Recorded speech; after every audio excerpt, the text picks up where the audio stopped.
सनोहर उर्फ सन्नू एक साधारण परिवार का लड़का था।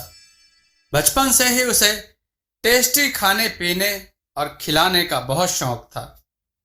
पढ़ाई में उसका मन नहीं लगता। स्कूल के रास्ते टेस्टी मिठाई और पकवान बनते देख वो घंटों हलवाई की दुकान पर बिता देता। एक दिन स्कूल लेट पहुंचने पर मास्टर जी बोले, क्यों रे सन्नू, इतना लेट क्यों आए हो? तुम प्रतिदिन लेट हो जाते हो, क्या बात है? लड़का बोला, सर, ये पिंटू हलवाई की दुकान पर खड़ा होगा। मैं कल ही उसको देखा था स्कूल ड्रेस में। वहां पर ये जलेबियां छान रहा था। मास्टर जी बोले, ओह, तो इसकी हलवाई की दुकान है। मन्नू, पिताजी से क्यों नहीं कहते कि स्कूल जाने के टाइम पे काम ना करवाएं? लड़का बोला, नहीं, इसके पिताजी इंजीनियर हैं। यह तो रास्ते में पड़ने वाली दुकानों में काम करता रहता है। मास्टर जी बोले, अरे वाह, यह तो और अच्छी बात है कि सन्नू अपने खर्चे खुद उठाता है। तुम सभी को इसे फॉलो करना चाहिए। जीवन में हमें सेल्फ डिपेंडेंट ही होना चाहिए। शाबाश सन्नू, लेकिन पढ़ाई के समय पढ़ाई ही होनी चाहिए। लड़का बोला, सर, आप समझ नहीं रहे। ये काम करने के बदले पैसे नहीं लेता। इसे खाना बनाने और खिलाने में मन लगता है। घर का सारा काम यही करता है। बोले तो सन्नू नहीं, ये सुन्नी है।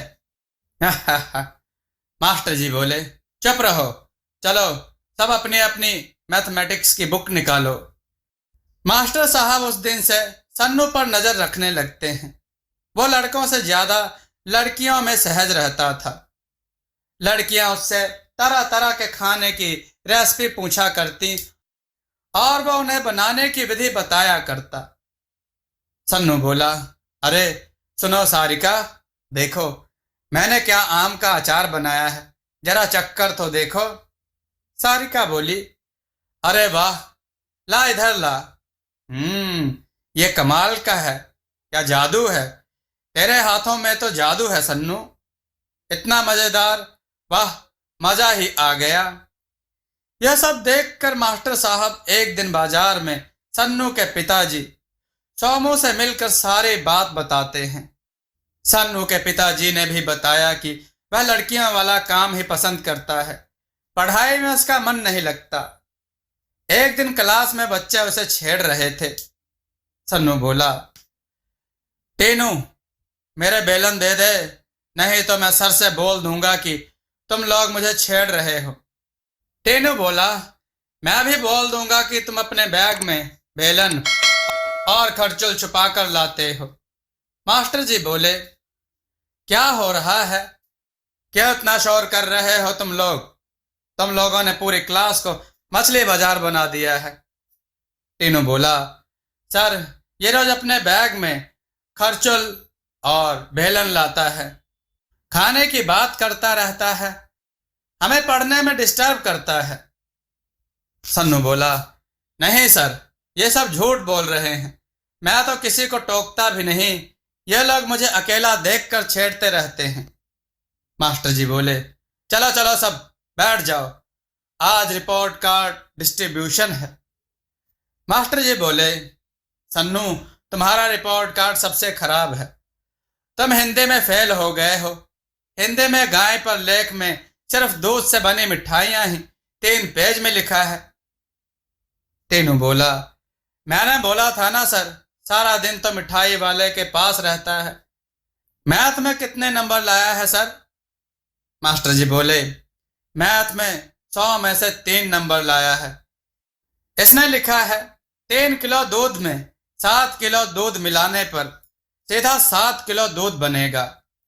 सन्नू बोला, जी सर, दूध वाले 1 किलो में दही और 100 ग्राम पानी मिलाते हैं। इस हिसाब से 7.5 किलो दूध ही मिलेगा। मास्टर जी बोले, देखो सन्नू, तुम ना मुझे समझ में आ रहे हो, ना ही स्कूल मैनेजमेंट को, इसलिए मैनेजमेंट ने तुम्हें स्कूल से निकाल दिया है। टीनू बोला, सर, सन्नू तो अभी भी समझ नहीं आ रहा है। कभी सन्नू तो कभी सुन्नी दिखाई देता है। पूरे क्लास में सब जोर जोर से ठहाका मारकर हंसने लगते हैं। सन्नू घर पर जाकर बताता है तो उसके पिताजी और परिवार वाले बहुत नाराज होते हैं। सन्नू को कई साइकोलॉजिस्ट को दिखाया जाता है, लेकिन उसकी रुचि को तरह तरह के खाने बनाने में ही थी। एक दिन सन्नू के पिताजी संत से मिलते हैं। सन्नू के पिताजी बोले, गुरुदेव, यही है मेरा बेटा सन्नू। इसे सिर्फ रसोई में ही अच्छा लगता है। खाना बनाना और लोगों को स्वादिष्ट खाना खिलाना इसे पसंद है। साधु बोले, वाह, यह तो बहुत ही अच्छा गुण है। यही गुण तो इसे विशेष बनाते हैं। इसमें घबराने वाली क्या बात है? सन्नू के पिताजी बोले, गुरुदेव, इसकी अभी पढ़ने की उम्र है। पढ़ाई में मन ही नहीं लगता, सिर्फ खाना बनाने में लगा रहता है। कुछ कीजिए महाराज, इसे स्कूल से भी निकाल दिया गया है। गांव के लोग इसे ट्रांसजेंडर यानी सुन्नी, छक्का, ना जाने क्या क्या कहकर बुलाते हैं। हमारी प्रतिष्ठा को इस कारण ठेस पहुंचती है। गुरुदेव बोले, देखिए, प्रत्येक व्यक्ति में कुछ ना कुछ गुण होते हैं। इस बालक की रुचि स्वादिष्ट खाना बनाने और खिलाने में है। इसे मेरे साथ भेज दो। संतों के साथ रहेगा तो कुछ दिनों में अच्छा हो जाएगा। सन्नू को संतों के साथ भेज दिया गया। जल्द ही सन्नू मठ के सारे संतों का चहेता बन गया। वह अच्छे अच्छे पकवान बनाकर संतों को खिलाता।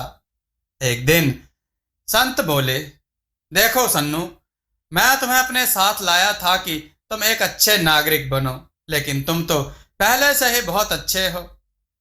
बस तुम्हारी रुचि खाना बनाने और खिलाने में है। अब तुम्हें यहां से जाना होगा। सन्नू बोला, क्यों गुरुदेव, मुझसे कुछ गलती हो गई क्या? गुरुदेव बोले, तुम्हारी कोई गलती नहीं है बेटा।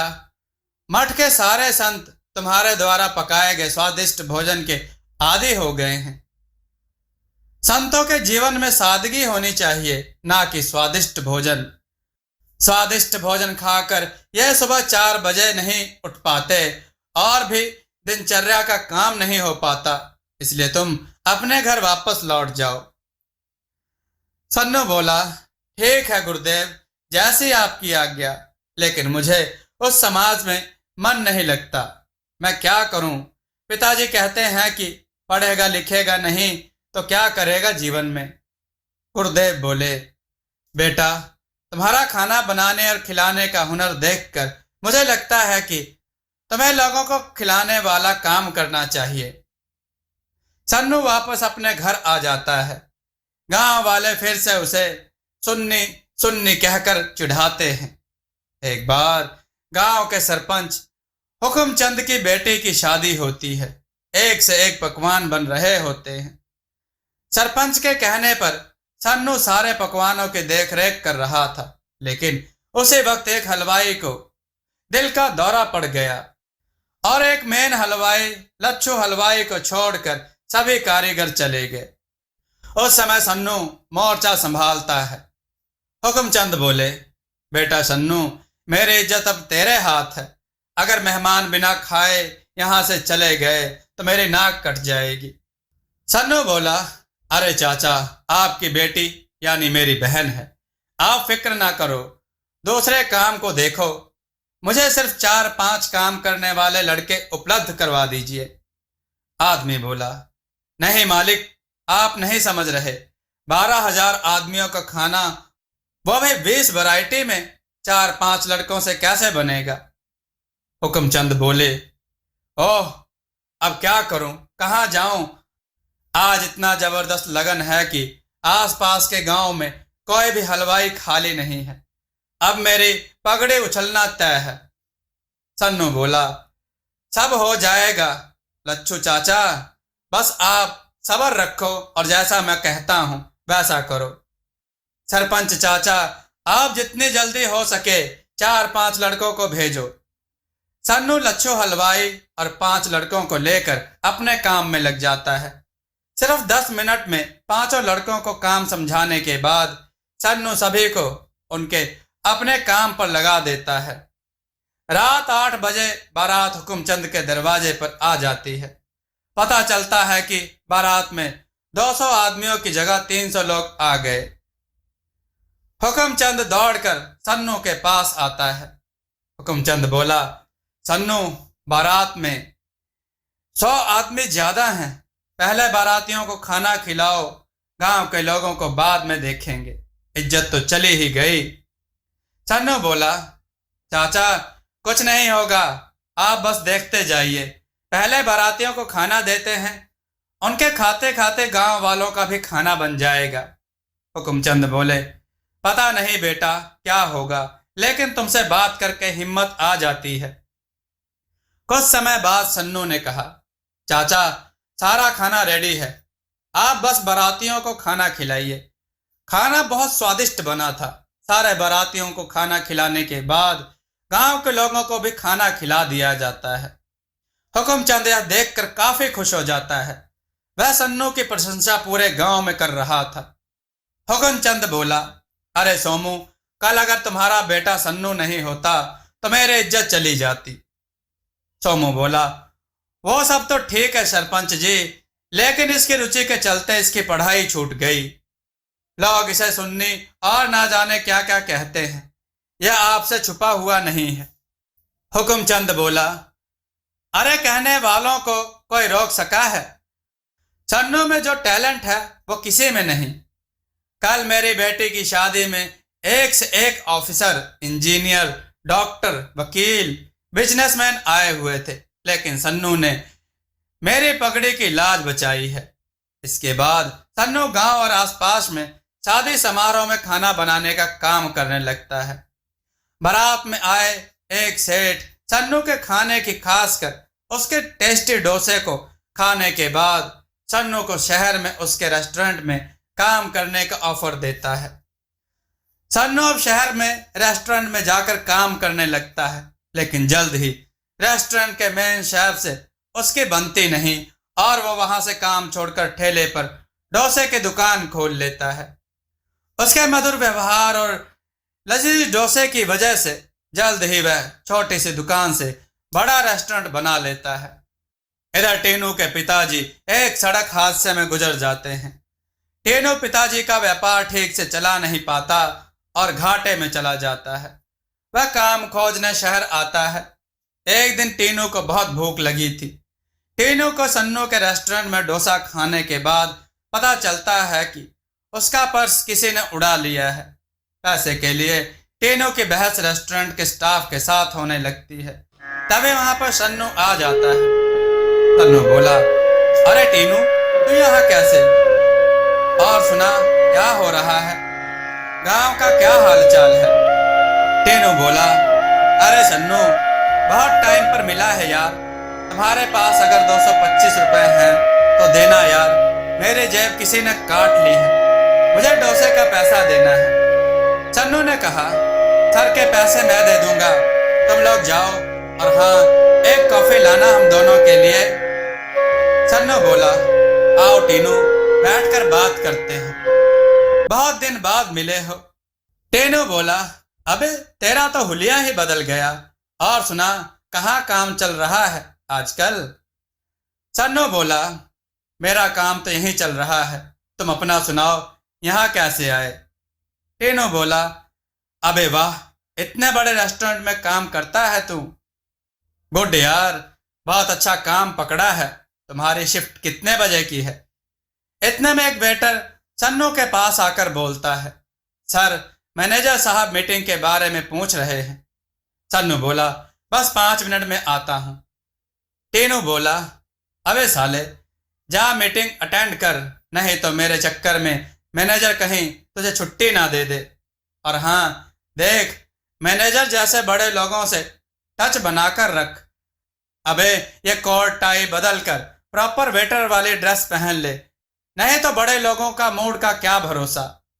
सन्नू बोला, बस 5 मिनट रुको, मैं मीटिंग से निपट कर आ ही रहा हूं। टीनू बोला, हाँ भाई, मुझे भी तुमसे काम है। सन्नू बोला, वेटर जरा इधर आना। वेटर बोला, जी सर, ऑर्डर कीजिए। टीनू बोला, अबे अभी तो तुम लोगों को बताया कि मेरी जेब किसी ने काट ली है और ऑर्डर के बारे में क्यों पूछ रहे हो? मेरा मजाक उड़ा रहे हो क्या? वेटर बोला, सर आप सन्नू सर के दोस्त हैं, आपको पैसे की क्या चिंता, आप बस ऑर्डर कीजिए ना। टीनू बोला, अबे सन्नू को सर सर कह के इतना मत चढ़ा दो कि खातिरदारी में उसकी सैलरी ही काट ली जाए। वेटर बोला, क्या सर आप भी मजाक करते हैं, वो तो सैलरी हम सबको देते हैं, वो इस रेस्टोरेंट के मालिक हैं। टीनू बोला, क्या इतना बड़ा रेस्टोरेंट सन्नू का है? वेटर बोला, अरे इनके तो ऐसे 3-3 रेस्टोरेंट है इस शहर में, तभी वहां पर सन्नू आ जाता है। सन्नू बोला, सॉरी टीनू, मुझे देर हो गई आने में, वो मैनेजर हिसाब किताब में कुछ घोटाला कर रहा था यार, हटा दिया उसे। दोस्त तो मैनेजर बनेगा, तुम्हारी मैथ तो बहुत अच्छी है, 50,000 सैलरी, गाड़ी और रहने खाने का क्वार्टर मिलेगा। टीनू बोला, मुझे माफ कर दे दोस्त, मैं हमेशा तेरा मजाक उड़ाया और तुम मुझे इस वक्त मदद कर रहे हो जब मुझे पैसे की सख्त जरूरत है। मैं दाने दाने का मोहताज हूं, सचमुच तुम देवता हो यार। सन्नू बोला, अरे बस कर पगले, अब रुलाएगा क्या? हर व्यक्ति की पहचान उसके रंग, रूप या लिंग से नहीं, बल्कि उसके व्यवहार और अच्छे आचरण से करनी चाहिए, क्योंकि ईश्वर की बनाई हुई हर एक वस्तु और प्राणी अपने आप में अनमोल हैं। दोस्तों, आपको यह कथा कैसी लगी? अपने विचार और सुझाव कमेंट में जरूर दें। हमारी कथाओं को लाइक करें, हमारे चैनल को सब्सक्राइब करना न भूलें, हमारी कथाओं को शेयर जरूर करें जिससे लोगों को अच्छा ज्ञान प्राप्त हो। जय श्री राम भक्तों।